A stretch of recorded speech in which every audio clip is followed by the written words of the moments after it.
I've got to find that security in God so I don't allow other people to reject me and it sends me down a spiral of loneliness.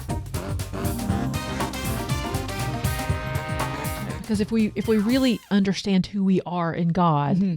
and who He made us to be and how much He loves us, and we find our worth in Him, mm-hmm. and He's with us. Yes, then we're not looking for that worth in friendships and in relationships, and we are enough. Mm-hmm. God made us to be enough, and God also knows us well enough to know exactly what we need, mm-hmm. and will provide that for us when we ask Him for those relationships. I know going into COVID, God provided for me these incredible neighbors that made that whole time period not a time of loneliness for us, because He provided those two sets of neighbors, one of which we didn't even know really from Adam's house cat before COVID, and we got to have some time. So one of the other things I think that a step you can take if you're finding yourself in loneliness is walk around your neighborhood. Who has God already provided in your world and in your sphere of,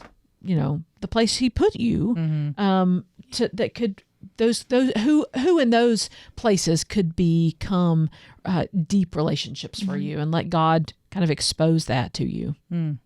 I remember when my mom died, and I used to call her if things were upsetting. If I needed somebody that I knew was on my side, I would call her.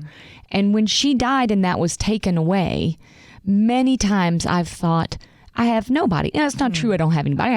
I've got friends and I've got my husband and different things, but I can't put it all on somebody else. They're not going to be there. And truth be told, my mom wasn't there perfectly for me either, even though she wanted to be. But what I've learned in the past 3 years is every time I think, oh, I want to call Mom and talk to her about this, I have to go to God. Yes. I have to go to God.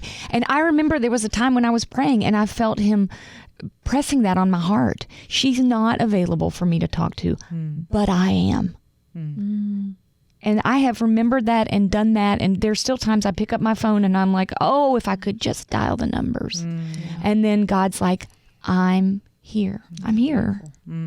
That very thing happened to me the other night. I still have my mom, but I was wrestling with something that I didn't want to share with her because I didn't want her to change her opinion of the person that I needed to vent about. So I, went to God, and I went on a walk around my neighborhood and I cried and I just vented to Him, and it helped tremendously.